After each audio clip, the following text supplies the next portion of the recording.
I'm about to read out to you the message of the Holy Father Francis for Lent 2025.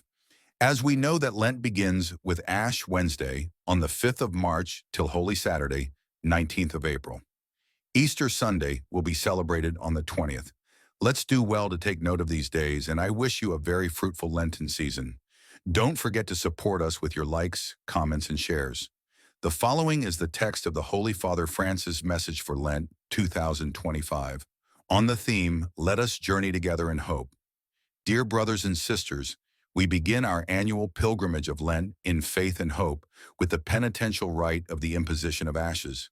The Church, our mother and teacher, invites us to open our hearts to God's grace, so that we can celebrate with great joy the paschal victory of Christ the Lord over sin and death, which led St. Paul to exclaim, "Death has been swallowed up in victory. Where, O death, is your victory?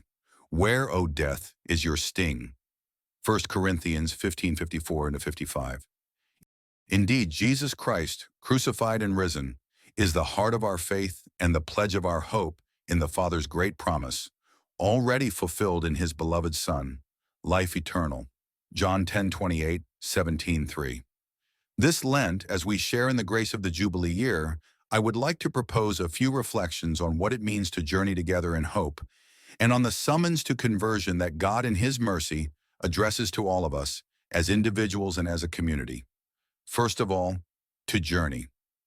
The Jubilee motto, Pilgrims of Hope, evokes the lengthy journey of the people of Israel to the Promised Land, as recounted in the book of Exodus.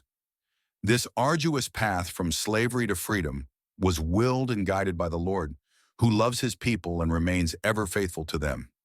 It is hard to think of the biblical Exodus without also thinking of those of our brothers and sisters who in our own day are fleeing situations of misery and violence in search of a better life for themselves and their loved ones. A first call to conversion thus comes from the realization that all of us are pilgrims in this life. Each of us is invited to stop and ask how our lives reflect this fact. Am I really on a journey, or am I standing still, not moving, either immobilized by fear and hopelessness or reluctant to move out of my comfort zone? Am I seeking ways to leave behind the occasions of sin and situations that degrade my dignity? It would be a good Lenten exercise for us to compare our daily life with that of some migrant or foreigner, to learn how to sympathize with their experiences, and in this way discover what God is asking of us so that we can better advance on our journey to the house of the Father. This would be a good examination of conscience for all of us wayfarers. Second, to journey together. The Church is called to walk together, to be synodal. Christians are called to walk at the side of others, and never as lone travelers. The Holy Spirit impels us not to remain self-absorbed, but to leave ourselves behind and keep walking towards God and our brothers and sisters. Journeying together means consolidating the unity grounded in our common dignity as children of God. Galatians 3:26-28. It means walking side by side without shoving or stepping on others, without envy or hypocrisy, without letting anyone be left behind or excluded. Let us all walk in the same direction, tending towards the same goal, attentive to one another in love and patience. This Lent, God is asking us to examine whether in our lives, in our families, in the places where we work and spend our time, we are capable of walking together with others, listening to them, resisting the temptation to become self-absorbed and to think only of our own needs. Let us ask ourselves in the presence of the Lord, whether as bishops, priests, consecrated persons, and laity in the service of the kingdom of God, we cooperate with others. Whether we show ourselves welcoming with concrete gestures to those both near and far. Whether we make others feel a part of the community or keep them at a distance.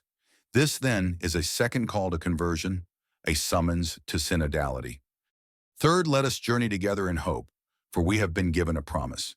May hope that does not disappoint, Romans 5:5, the central message of the Jubilee, be the focus of our Lenten journey towards the victory of Easter. As Pope Benedict XVI taught us in the encyclical Spe Salvi, the human being needs unconditional love.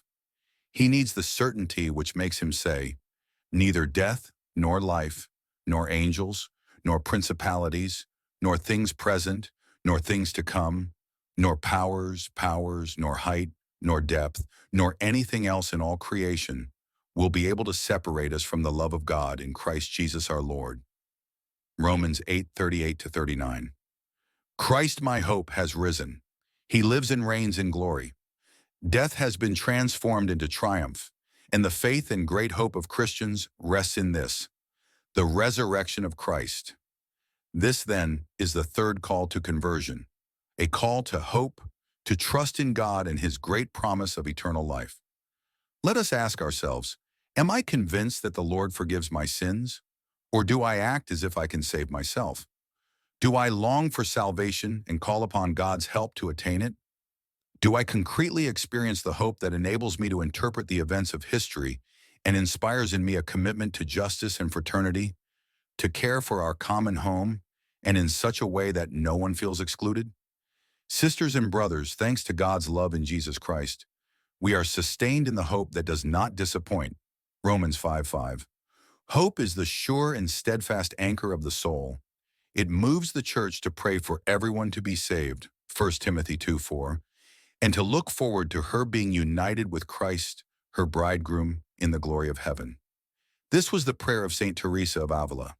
Hope, O my soul, hope. You know neither the day nor the hour.